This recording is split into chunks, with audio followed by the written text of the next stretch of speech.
And with our next speaker, I would like to invite on stage another colleague from Poland, Krzysztof Turowski, representing University of Gdańsk, with the presentation on the modern investigations into the structure of production, a critique.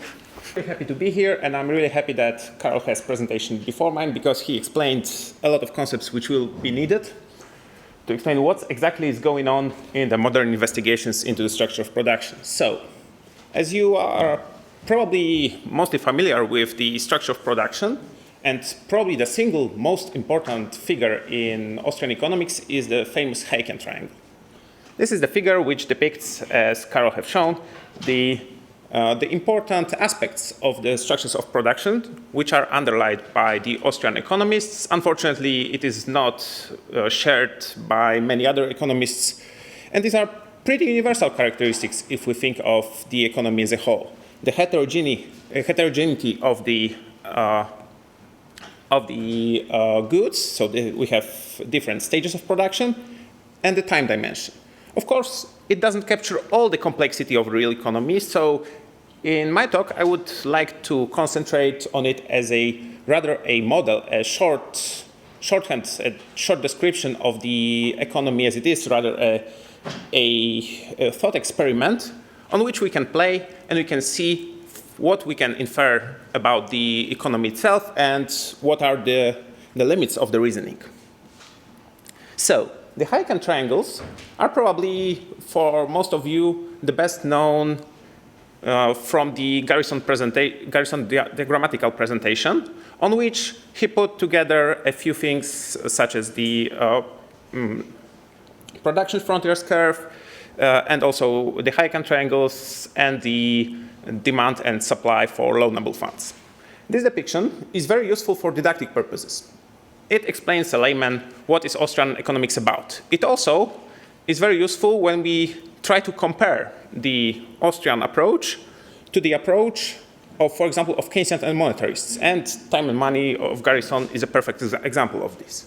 However, if we look at the modern investigations, they actually really start at what we can find in what was one of the Rothbards going beyond Mises and taking inspiration from both Hayek, Bombaverk, but also, for example, from the neoclassicals like William Stanley Jevons, and putting a full trapezoid scheme with numerical values at each stage.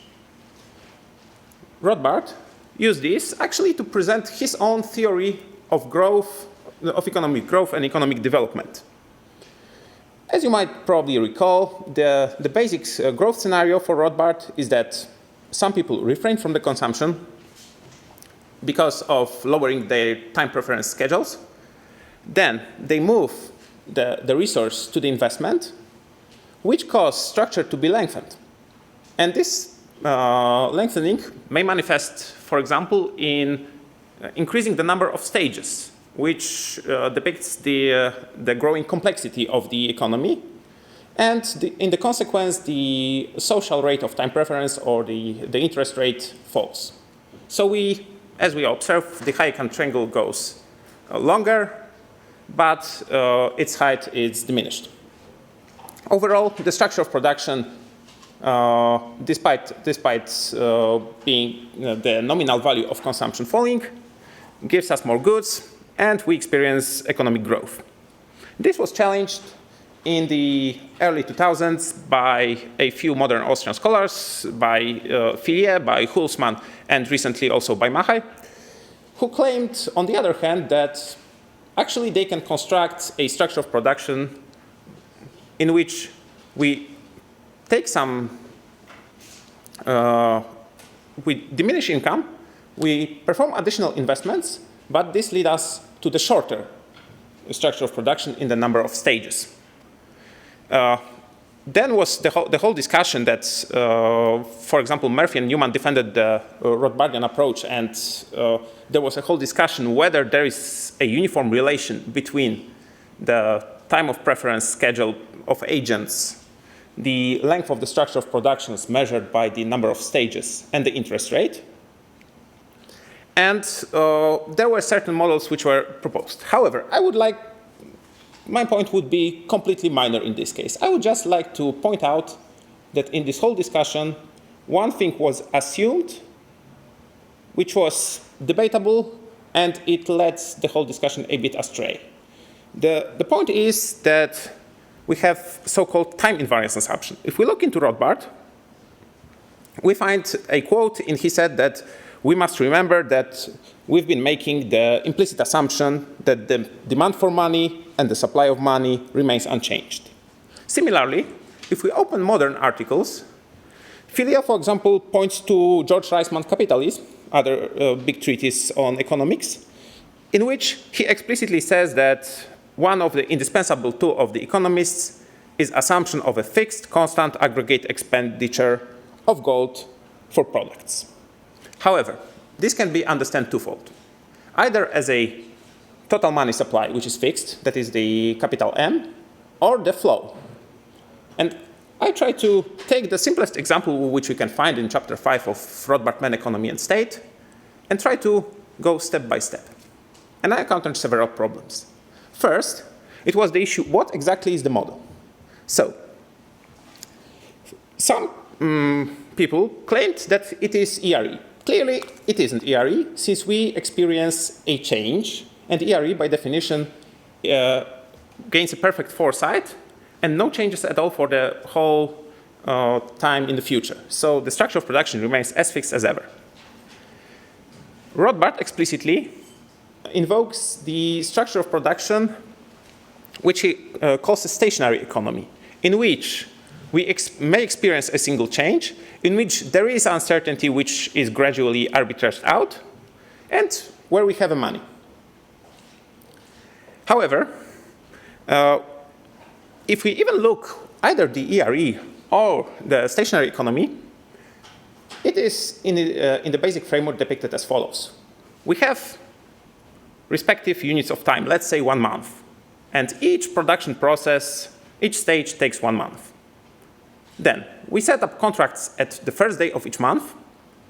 And the first day of the next month, they get renegotiated. And then we turn into production. Then another first comes, renegotiate, and so on. So actually what we have, we have two things. At the nominal level, we have contracts which are fixed customarily at the beginning of the month. And what we have at the real level is the production process are going all for the whole month. So we cannot, of course, create scarce goods at will, but we may renegotiate contracts. Moreover, since we have here arbitrarily taken a unit of time for a month, what we deal are the flow variables, not the stock.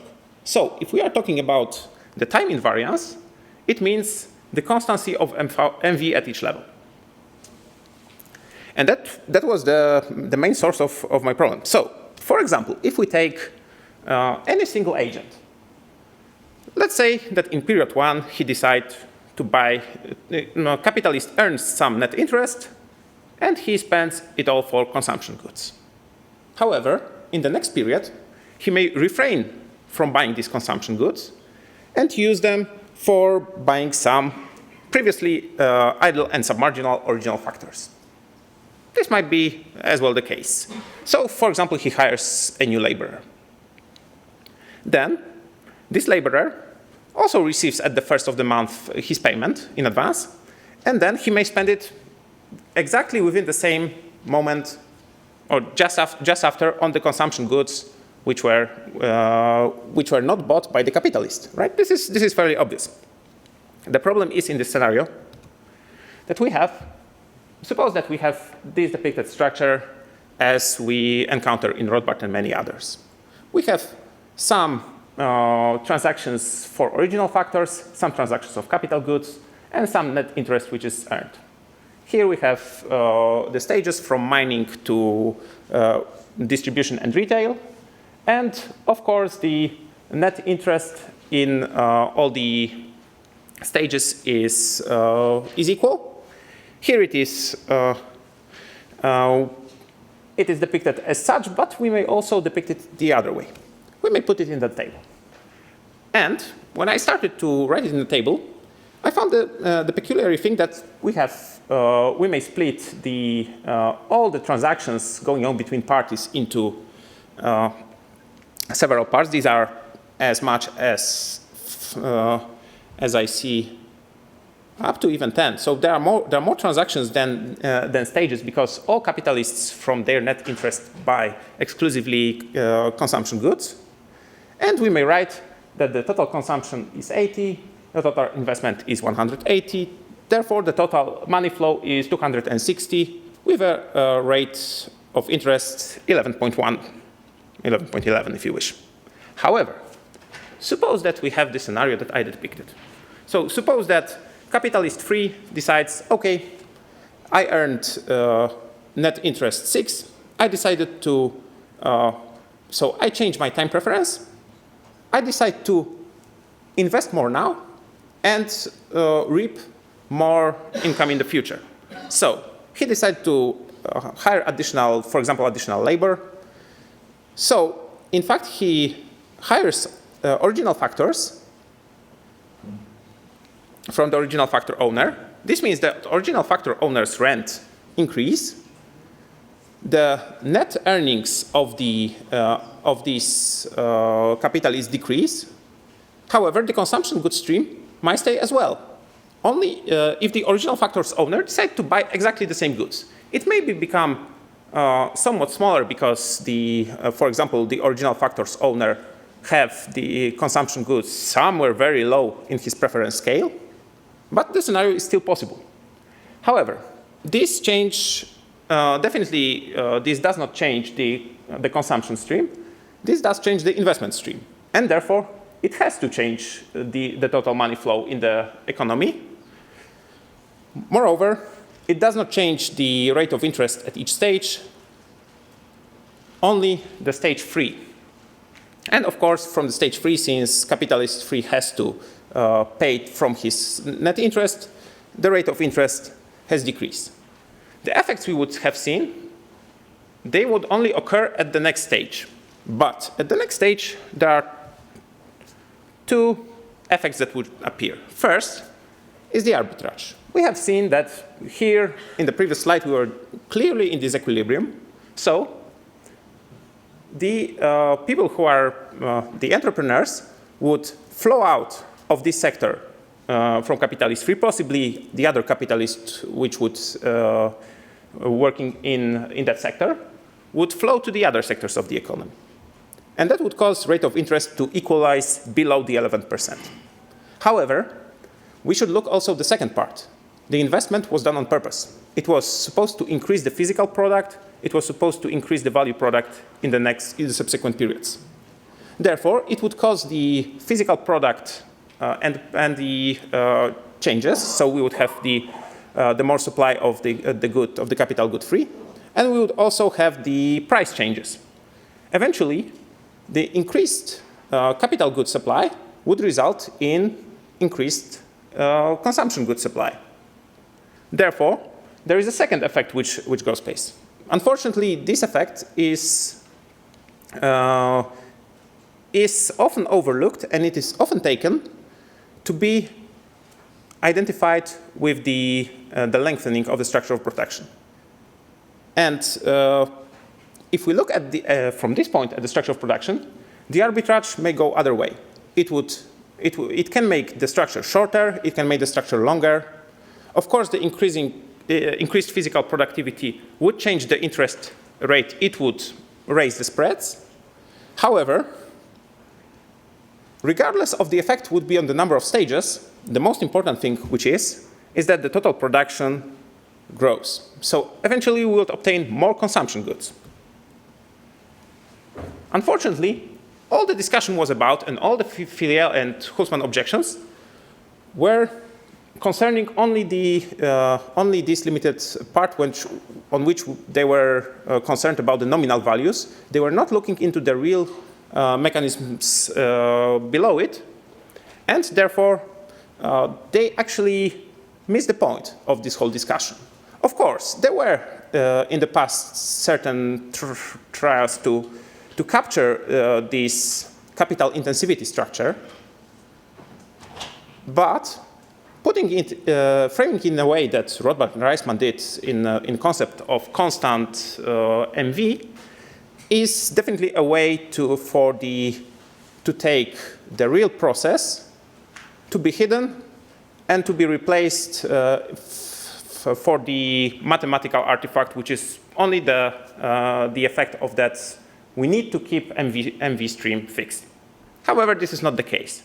So I think it is a very wide and very, actually, very powerful area of research which can be done in the future. And actually, it is more in line with what was already done in the 30s. If we look at an English-speaking world, the models which were developed in Cambridge, for example, operate under this scenario. So this is not to take all their conclusions seriously, but to try to look at the different perspectives. And definitely, the more precise way to depict the model and more precise way to state it would help us in the discussion anyway. Thank you. Thank you, Krzysztof. And we have time for one, maybe two short questions. We have one. It's quite hard to follow the numbers. Sure, sure. I know that.